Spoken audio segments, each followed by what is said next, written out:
Welcome to Your Thoughts, Your Reality with Michael Cole, the podcast that shines a compassionate light on the journey of veterans battling through life's challenges.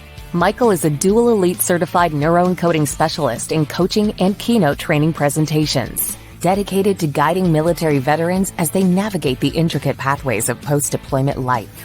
Join him as we delve into the profound realm of neuroencoding science, empowering these brave individuals to conquer universal battles, procrastination, self-doubt, fear, and more. Together, let's uncover the strength within you to re-engage with families and society, forging a new path forward.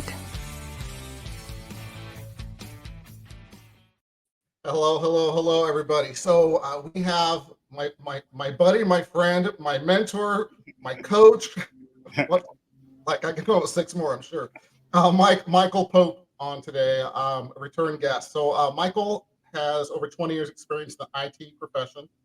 He's transitioned from software development to people development, which we're going to talk about today as well.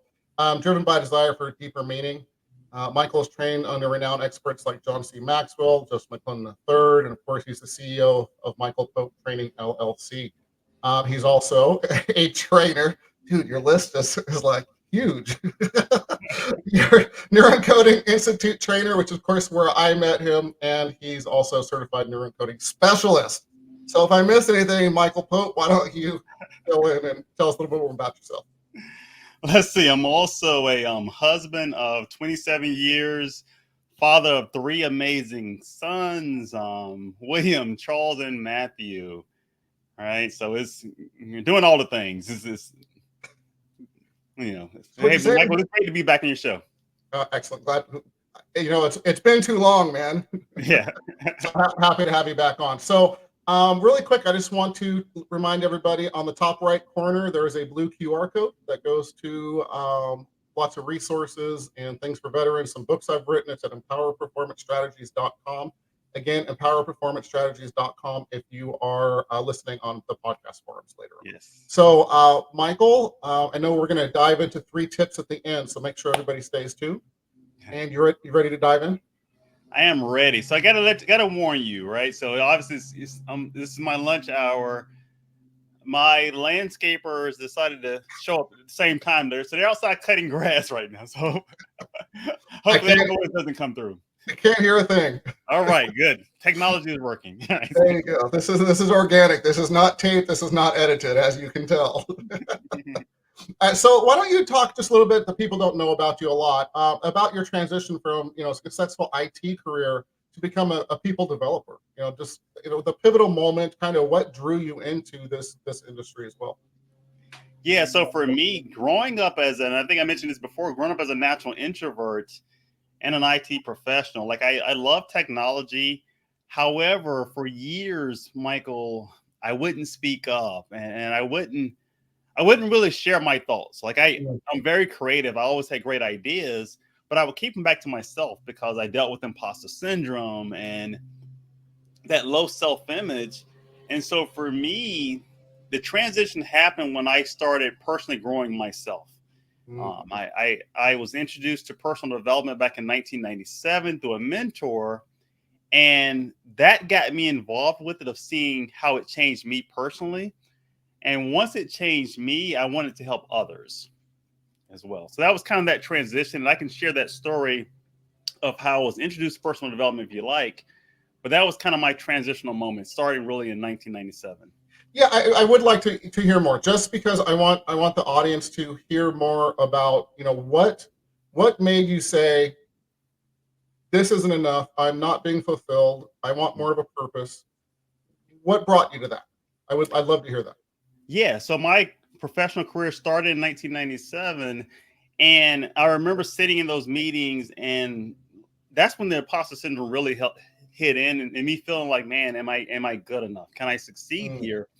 And Michael, I remember running into a mentor, and this gentleman, his name was Percy, very confident. He carried himself really well. People followed him and respected him. And I remember asking him, hey, Percy, what's your secret? How are you able to be so confident and have so much charisma with dealing with people? And he said, Michael, if I loan you a book, will you read it? Now, to be honest with you, Michael, I wasn't a reader. I had just graduated from college, and I skimmed my way through college, right? Like I read technical material, but as far as personal development and stuff, like I wasn't a reader at all. Right. And he gave me the book, and I looked at it, and I just put it on my shelf, like it was going in the pile with the other Sunday books that we all have. But Percy did something that I truly appreciate. He called me up a couple of weeks later, and he said, "Hey, Michael, how's that book going?" And I was like, "Oh, Percy, I haven't gotten to it. I've been busy with work, blah, blah, blah." Excuse after excuse after excuse. And he said, "Michael, let me ask you, you think maybe you can handle one chapter?" I said, "Sure." He said, "Well, go grab the book." And so I went and grabbed the book. And it was this book here. I always keep it close to me. The Magic of Thinking Big. He said, "Go grab the book." And he said, "Turn to chapter 2 and read the title of chapter 2. And I would like to read that chapter over the next week." So open up the book, and it was my first time opening up the book, right? I might have like glanced at it when he first handed it to me, but I hadn't looked into it. Right. I pulled up chapter 2. It says, "Cure yourself of excuse-itis, the failure disease." So Michael, that was like a touch in the gut right there, just reading that title. And so I went on to read that chapter, then later, of course, the entire book, and I read it multiple times. And going through that chapter about excuse-itis, I realized that every failure in my life, every disappointment really was a result of the excuses I've been making. And I vowed to stop making those excuses and really start being more opportunity focused versus excuse focused. And that transition really helped. It got me to dive into personal development, and I started devouring books, and really that's how I first learned about who Joseph was, because I picked up Right. because I was following Tony Robbins, and I picked up Joseph's book, Unlimited Power of Black Choice, and other books like that. But it all started with this first book here. Yeah, that's fantastic. So, what would you you ever go back and go, what would my life be if Percy didn't talk to me? If I didn't ask Percy that question? Yeah, it's scary to think where I would be, but I know that my values would be different. Yeah. Because if I look back at people that I graduated college with in school with, I mean, graduated with some great people. However, I still have some people that I know that we're the same age, Mhm. and I can kind of see the direction that their life went into, and I would probably be in a similar boat, right? I mean, it's like, Percy's influence helped me stop drinking. It helped me really dial into my Christian beliefs and values. Personal development. He gave me resources to help me know how to be a husband, and so I know without that mentorship early on, I'm scared to think of where I would have been, because John Maxwell says it best. He says leadership is influence, nothing more, nothing less. And someone is always influencing us. If I hadn't had that mentorship with him and followed through with it, someone would have been influencing me, whether it would have been television, whether it would have been some famous person on Sure. TV or athlete or something. But everybody's being influenced by somebody. Yeah. And I just got chills. I love when that happens. And thank God it was that man. Thank God, something said, hey, ask this man. Because it changed everything, man. I'm super I love those stories. I really love those stories, because you don't realize how your words, and on average every day, the love that you give people, the words that you say to them, and retired Lieutenant Colonel Tina Parker is going to be on talking about words, in a little bit. So it's really amazing just how that impact has. And I know that's not what we got on here to talk about, but you know how the show goes. wherever we go, we go. Organic conversations, right? Yes, wherever we go, we go. So I talked about John C. Maxwell. So how did the training under John C. Maxwell and Joseph McClellan III with the Neuroencoding Institute obviously influence your approach to personal development and even more importantly, leadership? Yeah, it helps. So I'll start with John Maxwell. So I joined the John Maxwell team in 2019. But prior to joining his team, John was influencing me. So the first book I read of John Maxwell's was Developing the Leader Within You 1.0, because he now has a 2.0 version of that book. But that first book, Michael, prior to that book, I never saw myself as a leader. I remember even being at work with one of my former managers and him asking me, he said, Michael, here we have two paths. We have a developer path and we have a leadership path. Which one do you see yourself being on? Because he was like, I see leadership potential in you, but where do you want us to help you go? And I was like, oh, I don't want to do anything with leadership. Just put me on the developer path and I'll just stick there writing code and all that. Can I ask you, was that your old story kind of creeping in about Yeah. not wanting? Yeah. Okay. Yeah, absolutely. Right. It was just my comfort zone. And just growing up, because I didn't have the true understanding of what leadership was. Mhm. So I didn't think that I grew up around leaders, because I grew up around hardworking people with great values and honest people, but they were just, more blue collar workers, like, you got the landscaper over here. You got, my great grandfather, we clean office buildings, we're handyman, whatever needed to be done. So hardworking, honest people, but I just never saw them as leaders. But when I read John's book about developing leader within you, I mean, he said that leadership is influence, and right where you are, you don't need to have a title. If you're influencing people, you are a leader. That changed my perspective, where I can now see myself as a leader. And I was also able to look back at the people who had been influencing me my whole life, the values and the things, the work ethic that I gained from family members. And I'm like, oh, that is part of leadership, right? That example they were setting, and that really changed my perspective on what it means to lead people. Yeah. That's fantastic. Oh, please go ahead. Yeah. Also, yeah. And so that helped me out in my corporate career, my business, and everywhere. Is just realizing that I can lead the people around me, whether it's my manager, whether it's, team members, whatever, just through my positive influence and example. And so that changed everything for me there.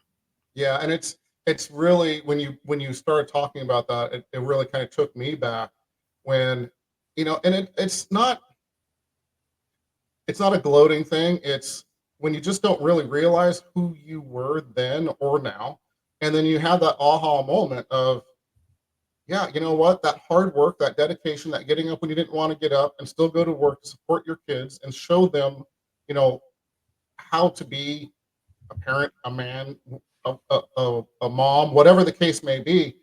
They're all leaders, and it's a fantastic point you really bring up there. So yeah, that was fantastic. So what are some common challenges that you see that veterans face when transitioning to civilian life, and more importantly, how can principles of self-leadership help them navigate these challenges? Yeah, so one big one that I've seen just from my experience of dealing with people personally who I know who've served in the military, or through my partnership with American Corporate Partners that was helping veterans transition into that corporate America, Mhm.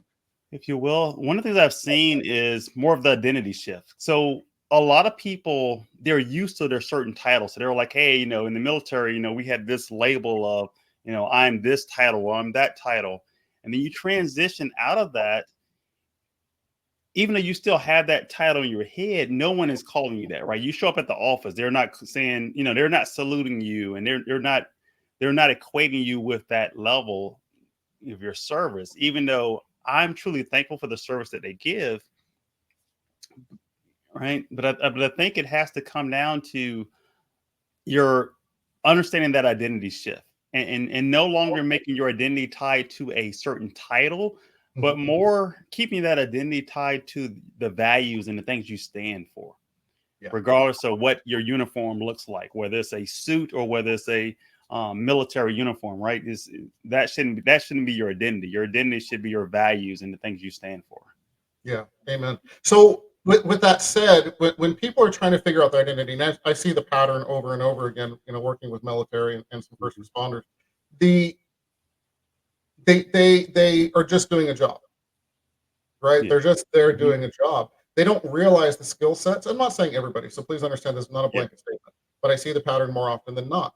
So they don't see themselves as necessarily leaders. They don't see themselves with all of the skill sets that employers, starting your own business, family, just the kid down the street that needs a role model. They don't see themselves as that necessarily, and they're still trying to figure out, especially during the transition period, what who they want to be when they grow up. Let's just call it that. Yeah. And some people never figure that out, civilian or military. So, what are some thoughts on how to figure out the leader you want to be, or just realizing you have these skill sets and where to spread that information and love, if you Yeah, I think it's important to slow down and really just to truly evaluate the skills that we all have. will?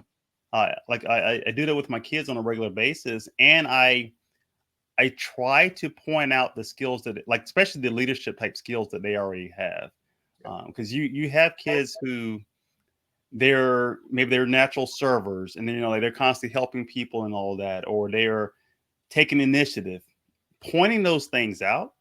Mhm. So for anyone who's transitioning and who needs help trying to figure out what your identity is, look at those things that you do really well, the things that people are constantly complimenting or thanking you for.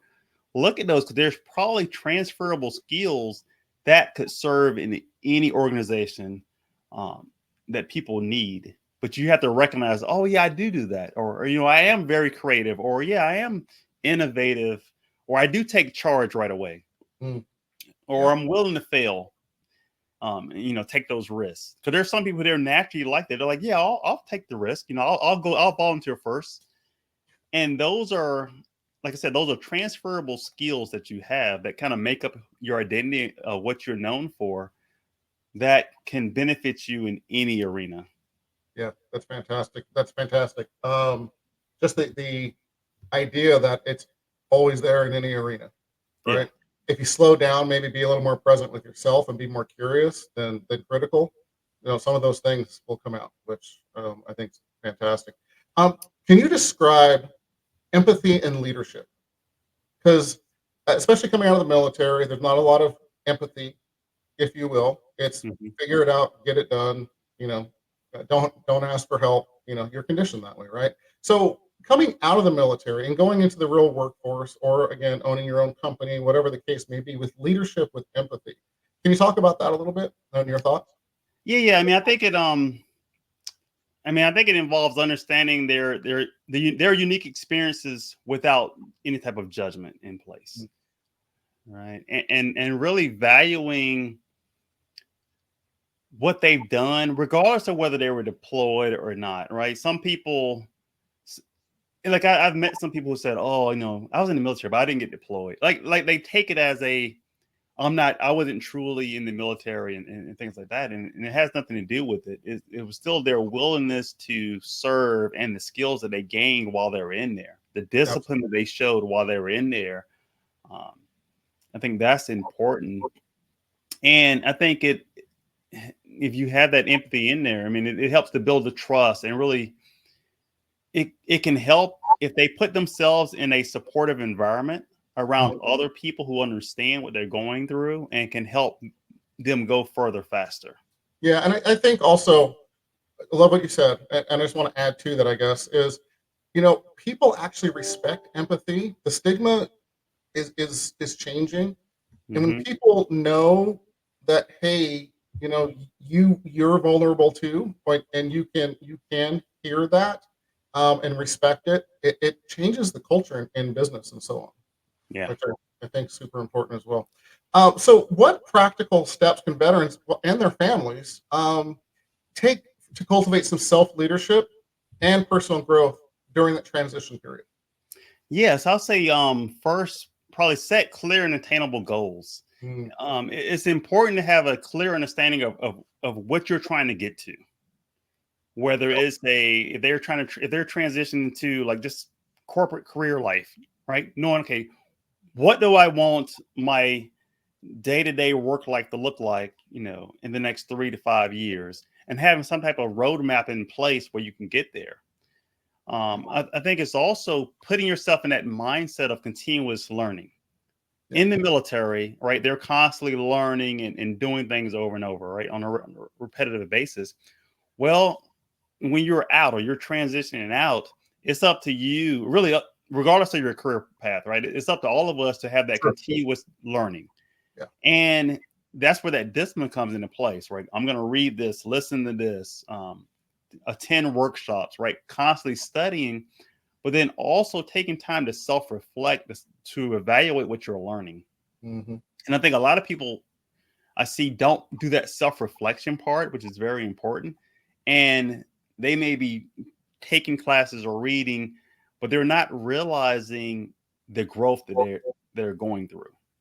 But and self-reflection helps you understand that, because you can look back and say, oh, wow, I did used to be terrified of public speaking and now I'm confident. Or I used to not speak up in meetings, but now I speak up, right? But that's part of that growth transition, and self-reflection can help with that. Yeah. Thank you. So I'd like to just throw in there. So when you do those things, celebrate them. Yes. When you do speak up, whoop, whoop. I mean, pat yourself on the back, smile, releases all these great chemicals in your brain, the feel-good chemicals that makes you look for more. So fantastic tips, and celebrate it. Every time you catch yourself doing it. In fact, every time you think about doing it, celebrate it. Yeah, I'll tell you. So I had to, so this past Sunday. So I told you before we got on camera that my family and I were at youth camp this last week. Well, on Sunday in our evening service at church, the youth pastor brought up several of the kids and had them speak. And then we got a fairly large church, a couple thousand people easily, to speak and to share their experience. And I was so proud that my oldest son, William, he went up there and he confidently spoke and kind of shared a little bit about his experience. And it was so funny because when he got home, I showed him the video clip and we kind of watched it together. And he was like, first he was shocked by his voice. He was like, "That's my voice," like, those type of things. Everybody does that, right? but he was talking about how he was like, "Oh man," I was so nervous, and I was like, "Well, we couldn't see it," and we kind of talked through that a little bit. I was like, "Yeah, maybe you were a little nervous on the inside, but you still spoke confidently with clear thoughts," and so people couldn't necessarily see that. And, we celebrated what he had done, and I commended him on, hey, being willing to go up there and do it anyway, and do it afraid and all that type of stuff, whatever.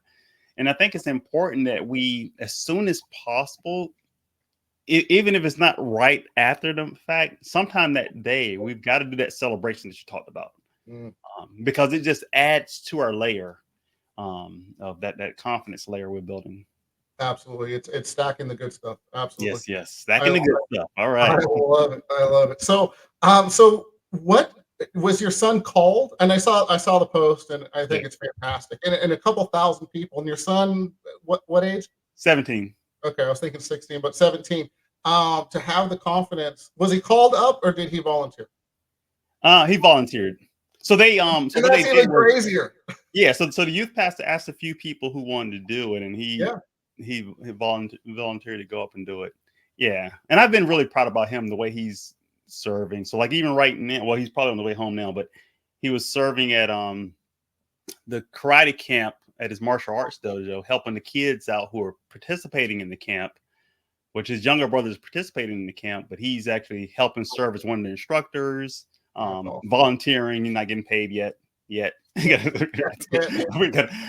always leave it with yet. Yeah, exactly right. Don't have 1 million downloads yet. yeah, exactly right. No, that's fantastic, man. And you. But he loves serving, so that's good. Yeah, and I mean the fulfilling life he's going to have because of that. I mean, I'm excited for him. And I can't even imagine how proud you are. So congratulations. Thank you. And why does he do this? Because there's a leader. Exactly. It's awesome. So and it goes to show like the leadership that what John says about leadership is influence, because he's been influenced by the way I serve and the way his mom serves, and the things the example that we set in place. So it's like it's natural for them to like, oh, okay, maybe this is what I should be doing. Absolutely. It's the norm. It's uncomfortable, of course, till it becomes comfortable. That's how you grow in life. But it's just he that's the norm for him. He sees that as, oh, this is what we do. Yeah, exactly right. So congratulations for setting that precedence, you and your wife, of course. Thank you. Yeah, that's fantastic. When I saw that, I was like, I wonder how many people are there. And to hear it's that many, I mean, that's courageous. And that is a future, well, a leader now, but even I'm excited to see what he does Yeah, me in the too. future. So, can you share a success story besides your son with how your leadership or coaching, mentorship, trainings, because you do all this. Again, I could go down the list, but how you seen a veteran or a civilian, but if you have a veteran specifically or a first responder, how you seen your leadership impact them to grow. Hmm. Yeah, so I'm trying to think. I've had opportunity to work with ACP for the last few Hmm. years, and so I've had a couple people. Unfortunately, the name doesn't pop in right now, but I remember working with one young man. He was in the military, I think, for either 9 or 10 years, transitioned out to an IT job, and I remember working with him, and it was fun experience to help him prepare like for his interviews and all that, but also getting him on that personal growth track, like introducing him to some things to really to help out because he was concerned about like communicate like his communication skills, and Hmm. he didn't want to necessarily be a public speaker or anything like that, but he still wanted to be able to effectively communicate. And so just working with him and introducing him to some of like the LinkedIn learning courses to help with that, and it was very rewarding to go to watch him go through that process of him getting more confident and applying for the jobs, and of course landing the job and all that type of stuff. And so it was just great going through that process with him and him being appreciative of it, which is one of the things I love best about coaching someone is watching their success and being able to really celebrate their success with them. Yeah. I get more excited about seeing other people succeed than my own success. It's so cool. So that's kind of one example, but then I'll tell you about a civilian example. So Michael, my oldest coaching client is, I think she's either 79 or 80, and work with her, and she's someone who's, I mean, she's not looking to necessarily build a huge business, but she knows she has value to give. And Hmm. so one of the things she wanted to do, Joyce, she wanted to host a webinar. And so I helped her set up her first webinar, and now she's done her second. But I still remember her coming back after her first one and just talking about how exciting it felt to do it, and the responses that people gave her. And it's just like the joy on her face as a young 79-year-old or whatever, and but still full of passion of knowing that she can still help people. That's fantastic. That Uh, made me feel really good. yeah, I literally got chills, man. I love the good stuff. I love the good stuff. Yeah. It's funny. I'm sitting here thinking about ask Michael Pope about, a success story where his leadership and his mentorship, made a difference in someone's life. We're here because of you, my friend. Your Thoughts, Your Reality podcast. Michael Pope helped me set all of this up. So, I mean, walk me through all the IT, the tech stuff. I mean, You only had one or two questions, So, so how many times did I go, where's that at? yeah. Oh, you're awesome, my friend. You really are. Thank you, Teresa. I see Teresa said Michael has a heart for seniors. Yeah. Yeah. That is for whoops. See, where's that at? Oh, there it goes. No, you know what? You do, and your patience level, and again, we wouldn't be here without you. I truly mean that, my friend. So we're at the end of the show. Anything else you want to share on finding your purpose? Because we can go over. We own the place. Anything else on purpose, finding your purpose, fulfillment with leadership that maybe you want to share? And I'm still going to ask for your 3 tips, of course. Oh. Right. Yeah. So in terms of the finding the purpose, it's so important. Like once you know why you're here, and it you find something that really brings joy to your heart, Mm. and just encourage you to go after it, because this is so rewarding to do the things that you know you're called for. Like there's some people who are still strapped with fear, and so they won't take action. And I wonder, like, is that really something you're supposed to be doing? Because if you know you're supposed to be doing it, I think that passion will help you overcome the fear. I mean, you may still have a little hesitation and fear that shows up, but if you truly know your purpose, what you're called for, I mean, you'll push through it, because it's going to feel so good as you're pushing through it. You'll know you're doing the right thing. That's fantastic. And I know, Eric Stenlake, thank you, my friend. Michael is a Jedi leadership master. Michael Pope truly is. That's awesome. Thank you, Eric. So, just take the one action. If you think you're called to something, experiment until you find what it is that just drives you to stay up late and get up early. Just take one step, one action. And it's amazing how reaching out to that one person, asking a question, leads to another action and another action. And before you know it, I don't know, you're doing a podcast. So thank you so much. If I can get the 3 tips to get veterans and their families further faster. All right. So 3 tips. See, I forgot about this. So one, I would say, embrace continuous learning, right? You never stop learning and growing. And it can either be through books, audios now, YouTube, courses, mentorship, coaching, right? It doesn't matter what it is. And I use all of those that I just mentioned, but always be continuously learning. Like I invest a lot in my personal growth because I know it's so important. So that would be number 1, embracing continuous learning. Number 2 is to build strong relationships. I like to tell people, build relationships inside your current business environment, whether it's corporate, whether it's military, whatever. Like, build relationships there, but also build relationships outside of it. So you want to build strong relationships. Surround yourself with people who are inspiring to you. I tell you, I love it when, I get a text message or a phone call, and it's someone who encourages and inspires me. I'm more likely to pick it up. I mean, there are some people who may call or text, and you look and you're like, okay, I'm not answering that, right? Are you talking about me again? Hey, I always respond to yours, my friend. You always do. You're amazing. I'm messing with you.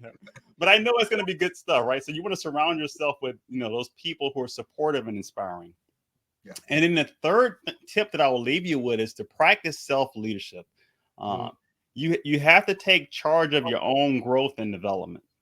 And you do that by setting clear goals, stay disciplined, and regularly reflect on your progress. That's all a part of that self-awareness process.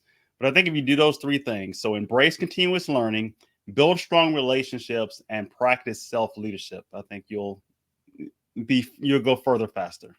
Fantastic. Thank you, Michael, as always. You're always such a pleasure to just talk to, but of course, having the podcast is even better. They're both pretty cool. So. Yeah, absolutely. So I just want to thank you.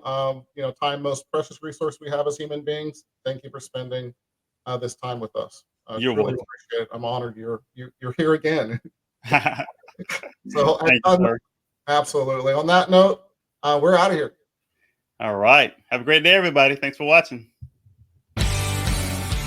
Thank you for joining us on another insightful journey of Your Thoughts, Your Reality podcast with your host, Michael Cole. We hope the conversation sparked some thoughts that resonate with you. To dive deeper into empowering your thoughts and enhancing your reality, visit empowerperformancestrategies.com.